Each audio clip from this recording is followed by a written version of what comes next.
Bueno, entre las charlas que quedan pendientes está esta, la de hoy: adolescencia, consumo de drogas y cuarentena. Esta es una temática que surgió a partir de algunas recomendaciones que me dieron las personas que han seguido charlas anteriores por Facebook, y en alguna medida me señalaban que a lo que yo me estaba, lo que tenía como objetivo, a lo que me estaba dedicando sobre todo, era al tema de abusadores de drogas del mundo adulto que estaban en tratamiento, pero que me estaba olvidando, estaba dejando de lado, no había tocado todavía el tema de los adolescentes. Y bueno, la verdad que es cierto, y es un tema fascinante el tema de la adolescencia, y bueno, de lo que se trata es poder desarrollarlo hoy, ¿no? Es decir, cómo vive el adulto la adolescencia de sus hijos, cómo entiende el tema del consumo de alcohol y otras drogas en esa etapa, cómo se cruza eso con la preocupación de los padres modernos, y cómo también impacta esto, o qué podemos decir a esto, en relación a este momento tan particular que se está viviendo, que es el de la cuarentena, donde todos estamos en la casa y el tema obviamente de la vida en comunidad familiar viene cobrando otros significados y otras tensiones también. Este es el título entonces de lo que he preparado, y me gustaría que vean esta primera filmina, ¿sí? La adolescencia es una etapa que asusta a las madres y a los padres. Empiezo con esa aseveración. Es una aseveración basada no solamente en la experiencia de hablar con muchos padres en encuentros de prevención, en charlas que se he tenido en colegios o en encuentros en el consultorio en una situación de psicoterapia, de clínica terapéutica, sino también a mí me ha pasado como padre. Ya tengo hijos que han superado la adolescencia, pero me ha pasado que en la etapa de la adolescencia uno siente cierto temor, ¿sí? Porque se encuentra frente a un mundo distinto y en alguna medida tiene miedo de que las cosas vayan mal, tiene miedo de que ocurra algo en esa transición tan aparentemente azarosa, tan tensionante, tan poco previsible que es la adolescencia, suceda algo que traiga consecuencias a futuro y en alguna medida deje una mella de infelicidad, y eso obviamente nos preocupa mucho. La adolescencia de nuestros hijos nos asusta, y sobre todo porque es muy distinta la vida en el mundo de hoy, en la etapa de la adolescencia, de la que hemos vivido nosotros. Hay muchas situaciones nuevas, hay muchas situaciones digamos que no nos tocaron, por las cuales no nos tocaron pasar.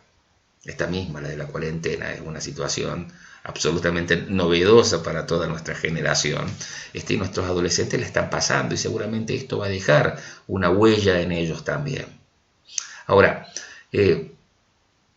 cuando nosotros nos remontamos a nuestra adolescencia, que es importante no olvidarnos de ella, y por ejemplo nos ponemos en contacto con recuerdos vinculados a cómo llevamos a cabo la amistad o cómo los problemas que tuvimos con los amigos, con las amigas, bueno, nos surge a lo mejor remontarnos a esa experiencia como para dar un consejo o tener una palabra que oriente a nuestros hijos adolescentes en ese territorio. Lo mismo cuando nos vinculamos con el tema sexualidad. Obviamente se vive hoy distinto la sexualidad que antes, pero hemos tenido nuestra experiencia, ha pasado algo en nuestra adolescencia, nos ha dejado alguna experiencia, y probablemente eso sea un insumo de nuestra historia que nos ayude a trabajar ese tema con nuestros hijos o nuestras hijas. Lo mismo con el tema del alcohol. Pero cuando llegamos al tema de otro tipo de drogas, marihuana por ejemplo, cocaína, éxtasis, etc., claro, muchos padres tratan de buscar en su disco duro algún tipo de experiencia que hayan vivido con ese tipo de objeto, de sustancia, y no la encuentran, porque obviamente la presencia que había hace años de las drogas no son las mismas que tienen hoy los hijos en esta etapa histórica. Ellos están cruzados por otra realidad. Entonces, y en esa situación es justamente donde se encuentra parte de la desorientación de nosotros los adultos respecto a nuestros hijos adolescentes. Ellos viven en un mundo distinto. Sigue siendo el planeta Tierra, sigue siendo Córdoba, Argentina o el pueblito de donde estemos, pero es otra cultura. Hay otro medio de comunicación que juega ahí. Está Internet, está todo el tipo de cultura de la cual hoy mama el adolescente, que es obviamente absolutamente distinta que la nuestra. Las discusiones sociales, los temas vinculados a la política actual, la información que ellos manejan, la manera en la cual ven a los adultos, son experiencias distintas a las que hemos vivido nosotros. Entonces eso nos desorienta y eso también, esa diferencia tan grande, también nos asusta. Por otro lado, el adolescente, ahí lo estamos diciendo, como todo adolescente, busca, descubre que tiene intimidad, que puede defender y se enamora de su propia construcción de la intimidad. No le pasa al niño. El niño en alguna medida es todo luz, todo es para afuera, todo se puede mostrar.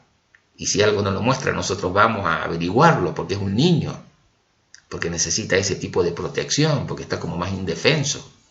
Si bien el adolescente también está indefenso frente al mundo, tiene muchas más herramientas que cuando era niño, y una de ellas tiene que ver con la construcción de su mundo propio, su mundo privado. El mundo al cual el adulto tiene prohibida la entrada. Lo simboliza muy bien a veces cuando los adolescentes no quieren que nosotros ingresemos a su cuarto o a un cajón o a un lugar o a una lectura donde guarda sus cosas, o a su Facebook o a su Instagram, y no nos ponen ni siquiera como amigos ni nos aceptan, porque están construyendo básicamente su intimidad. Y eso preocupa al adulto, porque se pregunta continuamente: ¿qué estará pasando ahí? ¿Por qué será que no me deja ingresar? ¿Qué me estará ocultando? Y en realidad la construcción de la intimidad no tiene que ver con una búsqueda de ocultarle al otro, sino básicamente de fortalecer la propia identidad que en esa etapa se va construyendo. Por otra parte, punto 2, necesita desafiar a los adultos. En alguna medida, en eso de medirse con el adulto, el adolescente va tomando seguridad. Yo he sido docente en escuelas secundarias con adolescentes y era fantástico a veces ver cómo ellos, por ejemplo, yo daba filosofía hace muchos años.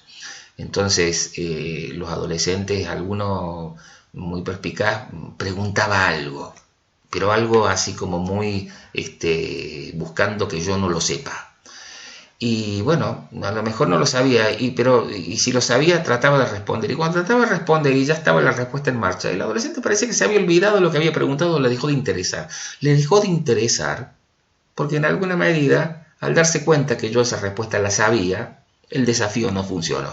Es decir, no apuntaba tanto al contenido de lo que estaba preguntando, sino a esto de poner a prueba a un adulto para mostrarse que él es capaz de medirse con ese adulto. Eso es como hasta ancestral, tiene que ver hasta con los ritos de iniciación, a donde los adolescentes se los hacía medir su fuerza, o en alguna medida se los ponía a prueba para ver si podían ingresar al mundo adulto. En alguna medida esos rituales se siguen sosteniendo, pero también se han añadido estos otros, donde son los mismos adolescentes los que ponen a través de su desafío a prueba a nosotros los adultos. Y eso pasa con los padres y pasa con las madres, ¿no? Y donde justamente lo que se juega ahí por parte de nosotros los adultos es nuestra capacidad de negociar. A veces con un niño no se puede negociar, ¿no? Ciertos permisos, ciertos no, el no es no, y no hay vuelta. En cambio, cuando entramos en el mundo de la adolescencia, en esa transición media gris al mundo adulto, la negociación. Es un arte para aprender por parte de los padres y también por parte de los adolescentes. El adolescente, por otra parte, ensaya nuevas visiones del mundo. El mundo ya no es igual para él, ya no es igual para ella. Se proponen otros valores, se exploran otros valores, por eso decimos ahí en el punto 4, explora, descubre, examina, desafía límites, ensaya con todo eso nuevas visiones o nuevas construcciones de su propio mundo. Todos tenemos nuestro mundo propio, nuestro mundo particular, nuestro charco en el cual vivimos. Y lo hemos construido a partir de la vivencia y experiencia de nuestra vida, de nuestros años. Y mucho de ello comenzó, a nivel consciente por lo menos, en la etapa de la adolescencia, ¿no? Porque hay un descubrimiento no solamente de ese mundo externo, sino del mundo interno, que obviamente empieza a florecer de una manera que al adolescente muchas veces lo agobia y lo asusta. Sus cambios corporales, sus cambios a nivel de la sexualidad, su descubrimiento en toda esa esfera, su replanteo de los valores, su creación del mundo interno, de la visión del mundo, del desafío de los adultos y de todo esto entonces que hace la riqueza, a esa maravilla que es la adolescencia, pero que asusta a las madres y a los padres.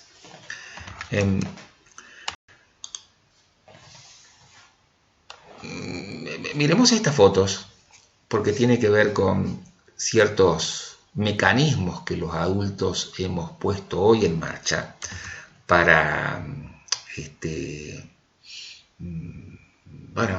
adaptarnos también a esta nueva época. Nosotros acabamos de decir que los adolescentes construyen su mundo propio, pero vivimos también en una época histórica donde los adultos en alguna medida estamos renegando de la adultez. Lo más claro es que renegamos de la vejez. Fíjense qué cosa interesante.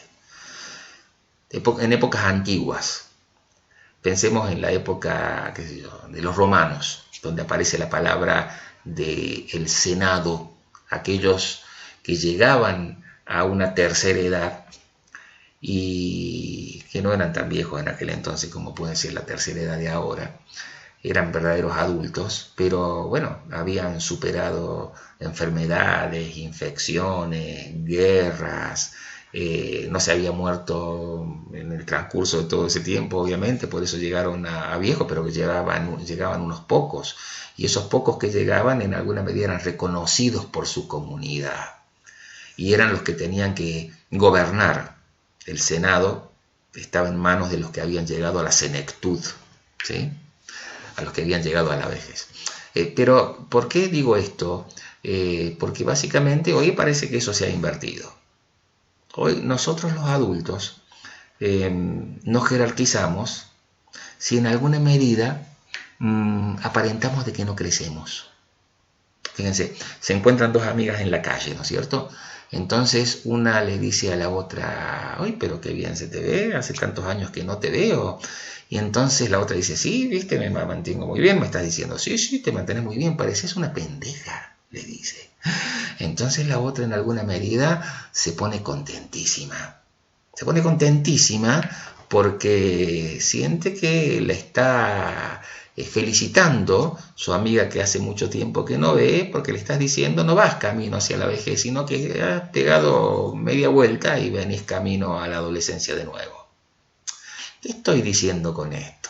Que en alguna medida se ha jerarquizado tanto a la adolescencia y a la juventud que los adultos, cuando llegamos a cierta edad, parece que el asunto es ver cómo nos rejuvenecemos, cómo volvemos a dar marcha atrás en nuestros años de vida.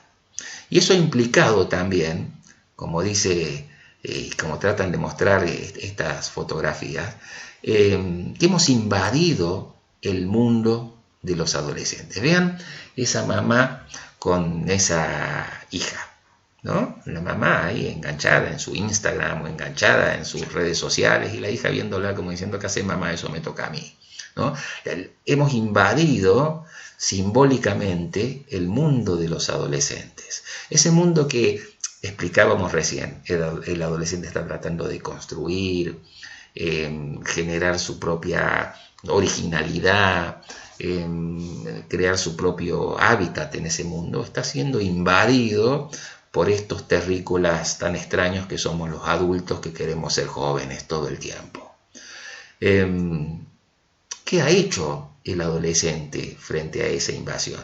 Y obviamente no se ha quedado quieto. En alguna medida ha tratado, se ha esforzado en construir su presencia a través quizá de cierta exageración de aspectos que justamente esa invasión del mundo adulto al mundo joven y adolescente hizo que traten de lograr una identidad mucho más firme a través de simbolismos mucho más claros.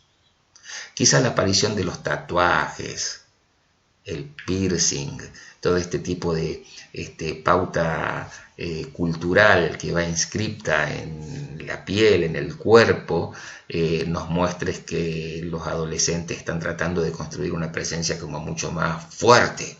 El adulto se tatúa un poco y el adolescente se tatúa más. Y encima se clava 3 o 4 piercing porque ya a lo mejor el adulto hizo más o menos lo mismo o algo parecido en relación con su cuerpo. Me acuerdo una entrevista donde un adolescente tuvo una respuesta brillante a su mamá, que ella le criticaba que él se había puesto un piercing en la boca, ¿no? Entonces la mamá le dice, me dice a mí, terapeuta, que yo soy el terapeuta en ese momento, me dice, estoy preocupado porque fíjate, se puso un piercing en la boca. Y lo mira a su hijo y le dijo, ¿por qué no te sacás ese piercing? Y entonces el pibe se levantó así del sillón y le dice, bueno, yo me saco el piercing, pero vos sacate el botox, ¿no? Es decir, una respuesta muy interesante, porque en alguna medida lo que el pibe le estaba diciendo es, ¿qué me decís que lo que yo me vengo a hacer con tu cuerpo? Fíjate también lo que vos estás haciendo con el tuyo. La invasión del mundo adulto al mundo adolescente, como el adolescente se corre a un papel quizá más exagerado para el adulto, pero lo está midiendo permanentemente.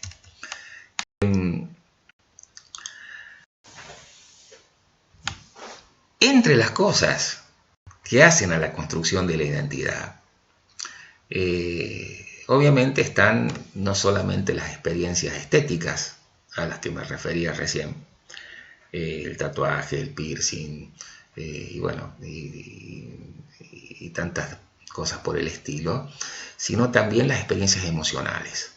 Porque cuando hablamos de drogas, básicamente lo que hablamos es de la emocionalidad producida, como dice un autor, un amigo, Hugo Míguez, en relación a este tema, ¿no? La idea de que no solamente podemos modificar nuestro cuerpo, sino que también podemos modificar nuestro estado de ánimo, nuestro sentirnos, nuestra manera de percibir el mundo. La podemos modificar. Y obviamente, claro que sí, las drogas son muy útiles para eso. Históricamente han sido puestas ahí por los seres humanos para modificar y alterar los estados de la percepción, para modificar la manera en la cual sentimos. Por eso han tenido siempre que ver con el lenguaje de los rituales religiosos, de la magia, o hasta hoy mismo de los rituales sociales.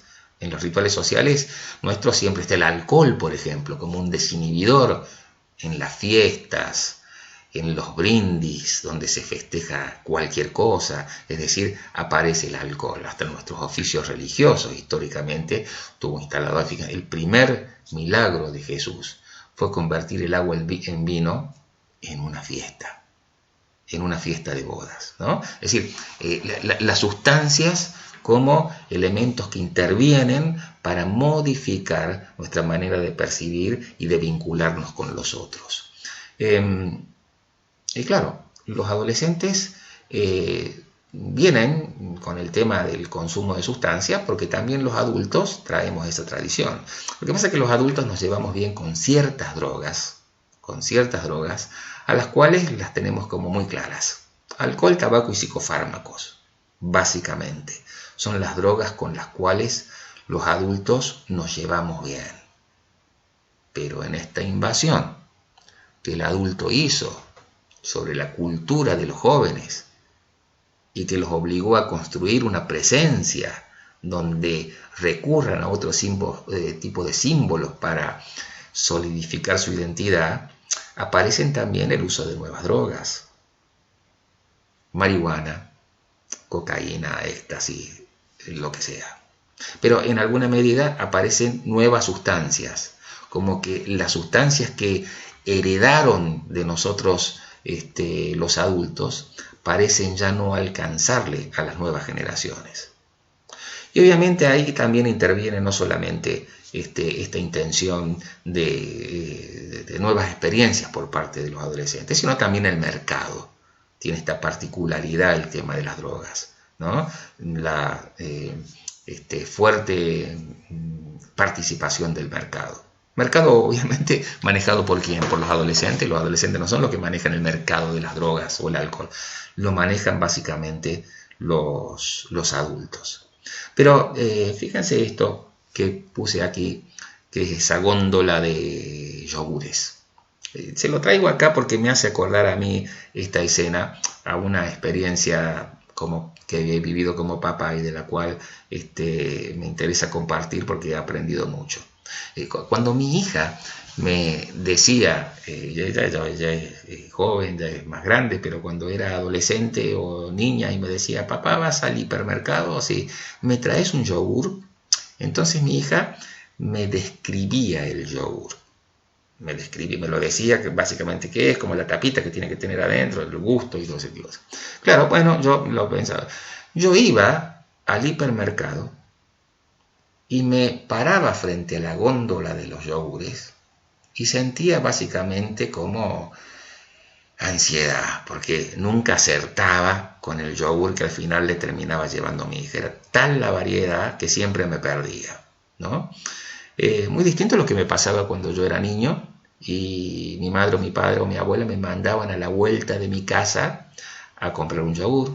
Había en Córdoba en aquel entonces creo que 2 marcas de yogur, la Lácteo y Sancor, que vino un poquito después, pero la Lácteo me acuerdo tenía yogur de vainilla, de frutilla y natural, en unas tacitas de vidrio así chiquitas. No había forma de errarle. Es decir, lo mismo que pasó con el mercado de los yogures, pasó con el mercado de las drogas a partir de que fueron pasando los años. Es decir, las drogas que nosotros podíamos citar o poner en un listado cuando éramos adolescentes son de un tamaño mucho menor, esa lista es de un tamaño mucho menor que las drogas que se pueden escribir hoy y con la cual tienen cierta familiaridad nuestros adolescentes, aunque no las consuman, pero tienen una familiaridad simbólica con ellas, porque pertenecen a un mundo, a una historia, donde eso está de alguna manera instalado. Entonces, en esta búsqueda de identidad, también aparecen las drogas como un elemento novedoso para transformar, ensayar nuevos estados de ánimo por parte de los adolescentes y justamente a veces iniciarse en esa práctica de riesgo, o casi siempre iniciarse en esa práctica de riesgo, por lo menos cuando hablamos acerca del tema del consumo del alcohol. Es decir, los adolescentes hoy tienen una gama de oferta de alcohol inmensa frente a ellos, mucho más de la que nosotros teníamos cuando éramos adolescentes. Tienen más, no solamente disponibilidad, más acceso, sino también más variedad. Y no solamente más variedad, sino también más variedad para mezclarla, ¿sí? Y tienen, por supuesto, nuevo tipo de sustancias que empiezan a competir en ese mercado. Una de ellas es el porro, la marihuana. La marihuana se viene metiendo por una cuestión de mercado y de búsqueda, de las dos cosas. Se viene metiendo en el mundo de los adolescentes de tal manera que casi ha alcanzado al estatus del alcohol. ¿Sí? Es decir, me refiero, si bien sigue siendo en nuestro país una droga ilegal la marihuana, tiene el comportamiento y casi el comportamiento simbólico de las drogas legales. Es decir, para los adolescentes, la familiaridad con el abuso de alcohol y también con la marihuana es mucho mayor, tiene un alto de grado muchísimo mayor que el que tenía en nuestra época, ¿no? Entonces nos encontramos justamente como adultos participando de un mundo que nos es en parte ajeno y que no lo alcanzamos a descifrar. Y sin duda que es un mundo de riesgo, porque yo puedo hacer todas estas lecturas sociales, antropológicas, sobre el tema de las drogas y su vínculo con los adolescentes y con los adultos, pero siguen siendo obviamente sustancias de riesgo y prácticas de riesgo también. Esto del consumo de alcohol como se lo está consumiendo hoy, y también obviamente si hablamos del consumo de marihuana en adolescentes. Viene instalándose hace un tiempo un concepto que es el concepto de uso lúdico de ciertas drogas, o uso problemático o no problemático, por ejemplo, de la marihuana o del alcohol. Pero bueno, vamos a dejar ese tipo de concepto, sobre todo para el mundo adulto, pero de ninguna manera podemos hacer un esfuerzo por reinterpretar el riesgo que implican la marihuana o el alcohol en los adolescentes, bajándolo de nivel a través de la utilización del concepto de uso no problemático. No hay uso no problemático en adolescentes. No hay uso no problemático de drogas en menores de edad. No lo hay, por una serie de razones. La primera obviamente tiene que ver con la maduración de su sistema nervioso, en el cual impactan estas sustancias, y se calcula, se dice que es a los 24 años, 25 años, donde el sistema nervioso termina de madurar, y no es que las sustancias ya no le van a hacer daño, pero sí obviamente la persona está mucho más protegida que cuando el consumo de sustancias como el alcohol y la marihuana comienzan a temprana edad.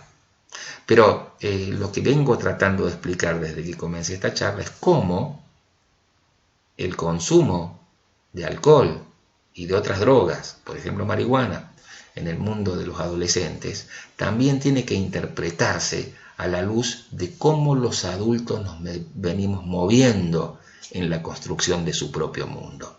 No podemos de ninguna manera presentarnos como ajeno a lo que pasa en él.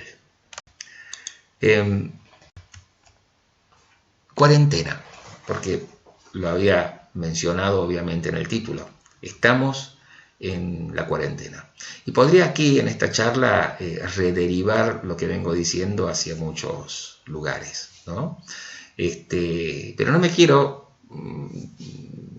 básicamente dirigir o pensar sobre todo a los adolescentes que tienen problemas ya con el abuso de drogas y a los padres que los acompañan y están en tratamiento. Voy a decir algo básicamente para ellos, pero simplemente lo que quiero comentar es que para los adolescentes sin duda que la cuarentena tiene como la misma capacidad de dificultad y de daño que puede hacer a la salud mental de los adultos, y probablemente más, ¿no?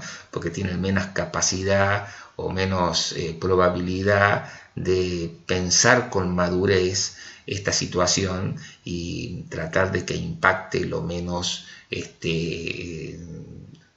digamos, de la manera menos problemática en ellos, ¿no?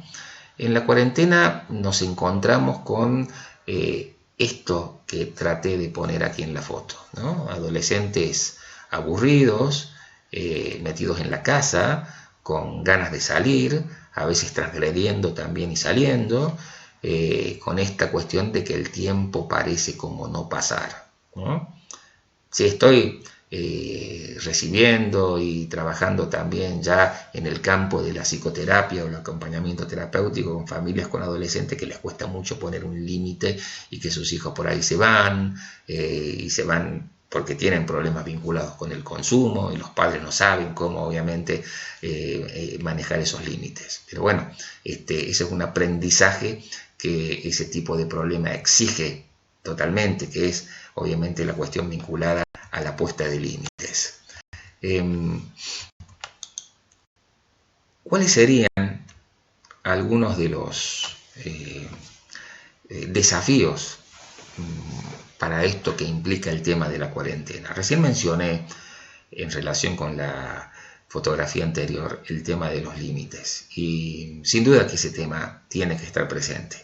Es decir, así como tenemos que tener una mirada de acercamiento y una actitud de acercamiento en esta etapa tan difícil a nuestros hijos, también tenemos que considerar la cuestión vinculada al límite, ¿no? El acercamiento y el límite, lo nutritivo y lo normativo, en alguna medida, son parte de la función de los padres de manera permanente.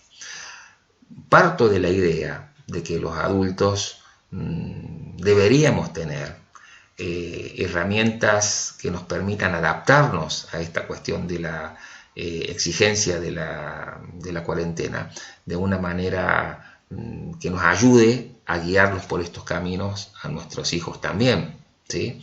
Es decir, que podemos ser punta de lanza en este tipo de situación. Y por lo tanto, como hemos dicho en otras charlas de los miércoles, convertir las dificultades propias, por ejemplo, de la cuarentena en una oportunidad, ¿sí? Y oportunidad implica estos desafíos que estoy mencionando aquí. Oportunidades para el reencuentro, porque venimos viviendo una época donde culturalmente el encuentro ha sido siempre una situación intergeneracional como bastante difícil. Sin embargo, hoy, por estas cuestiones de la historia, nos vemos obligados a estar juntos. Y bueno, la idea sería, hagamos de esa obligación una elección, ¿sí? Y tratemos de que el reencuentro verdaderamente pueda darse. ¿A través de qué? De un diálogo. Y de un diálogo con el adolescente, claro que sí. No solamente el adolescente está como para que lo que muchos padres parece que creen, dar consejos y darle algún tipo de orden o tratar de dirigirles la vida o hacerles ver en lo que no se pueden equivocar porque ya nos equivocamos nosotros y ellos no se merecen vivir esa experiencia porque ya la hemos vivido nosotros por ellos. No. Estamos hablando acá de un reencuentro donde obviamente haya una posibilidad de compartir un diálogo, ¿no? La palabra de a dos, el diálogo básicamente ¿qué significa eso? Donde el adulto pueda ser respetuoso del adolescente, ¿sí? ¿Qué sería lo contrario a ser respetuoso del adolescente? Y bueno, ser básicamente un padre descalificador, una madre descalificadora, donde la experiencia del otro es una experiencia que no tiene utilidad por las razones que lo dije recién, porque yo ya lo he vivido, ¿sí? Y cuando uno se encuentra con padres que tienen ese cliché, bueno, básicamente resulta muy difícil como terapeuta no ponerse del lado de los hijos, ¿no? Cuando se sienten no respetados por la mirada del padre o la madre, cuando desde esa jerarquía o de ese principio de autoridad que el padre entiende que le da su jerarquía, anula la capacidad que tiene el hijo de ir sacando también sus propias conclusiones, de sus propias experiencias personales. Ser respetuoso de eso, aunque por allí no nos guste o no estemos del todo de acuerdo de cómo piensan nuestros hijos o de lo que nuestros hijos quieren, pero sí poder ser respetuosos de ellos. La otra es ser paciente, obviamente. Si la cuarentena nos va a enseñar algo, nos va a enseñar paciencia, ¿no? Y probablemente vengan días más duros también sobre este tema por todo lo que se está pasando a nivel salud pública. Y tengamos que ser pacientes, ¿sí? Es decir, saber esperar, saber dejar que el tiempo vaya haciendo su trabajo. Y en relación con los hijos, saber también esperar. Porque así como la cuarentena es una transición, la crisis de la adolescencia, salvando todas las diferencias, es una transición mucho más feliz, obviamente, ¿no? Es decir, empieza y termina. Empieza y terminará un día. Nos toca acompañar para que ese final sea en alguna medida lo más fructífero posible, pero necesitamos ser pacientes. Los padres impacientes tienen mucho para perder con hijos adolescentes y pierden mucho de disfrutar su propio crecimiento y el crecimiento que implica también las propias experiencias fuertes que deja esa edad. Diálogo paciente. Y también, como decimos, un diálogo equilibrado, ¿no? ¿A qué me refiero un diálogo equilibrado? Un diálogo equilibrado que sepa entender que dialogar no significa renunciar a ciertos límites que hay que poner con claridad. No significa eso.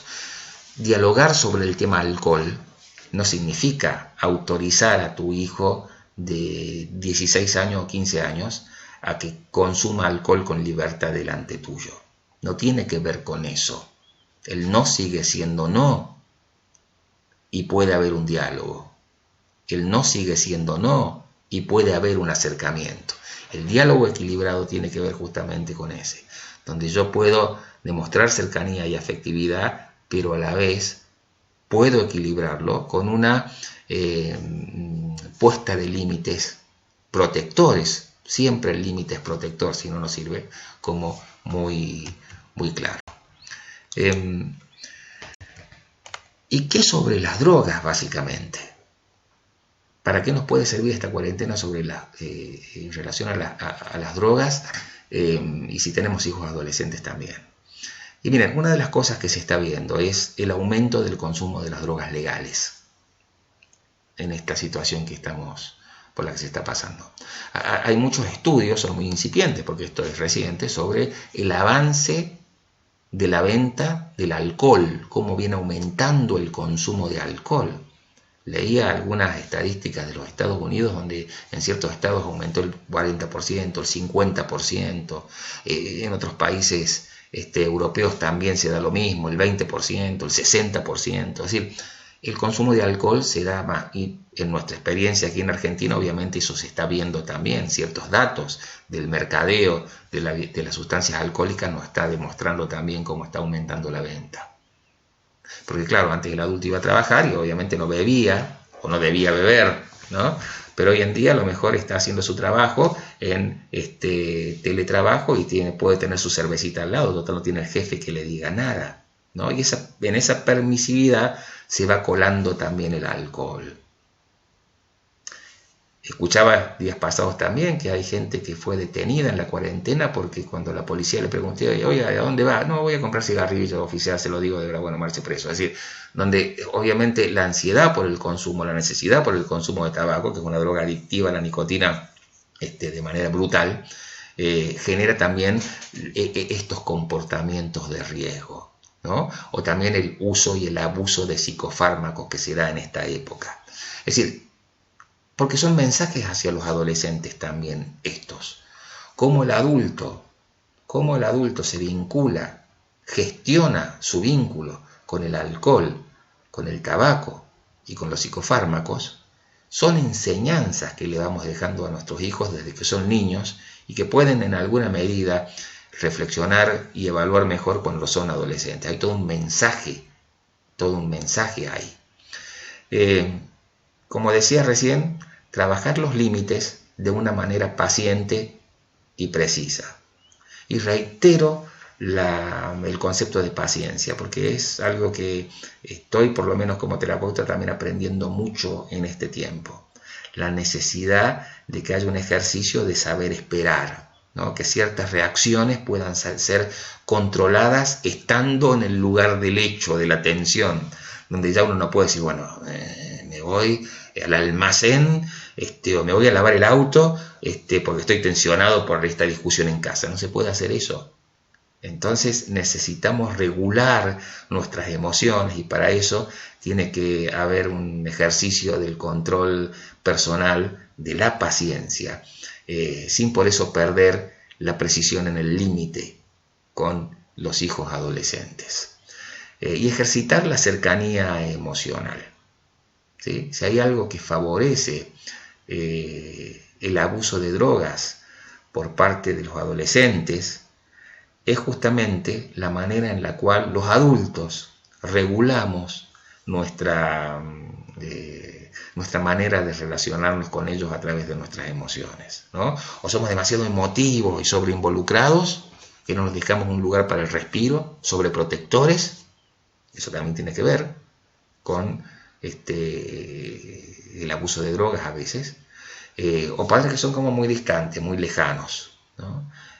Muy fríos, ¿no? Muy impersonales con sus hijos. Entonces, poder ejercitar una sana cercanía emocional también tiene que ver con esto de lograr tener en la etapa de la adolescencia y en estos días que estamos viviendo también una mirada clara, ¿sí? Una mirada que sea educadora. Hagamos de la cuarentena un momento para la educación emocional, ¿no? Ese sería como el concepto.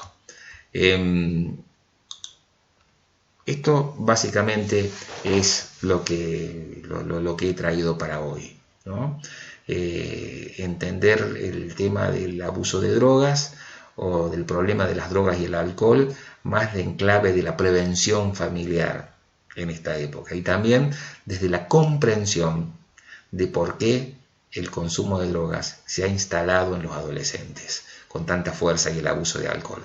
No porque esta generación viene fallada, sino por, como traté de explicar, porque también los adultos tenemos que ver en la manera en la cual se construye por parte de ellos esa elección. Así que suena irónico, pero feliz cuarentena.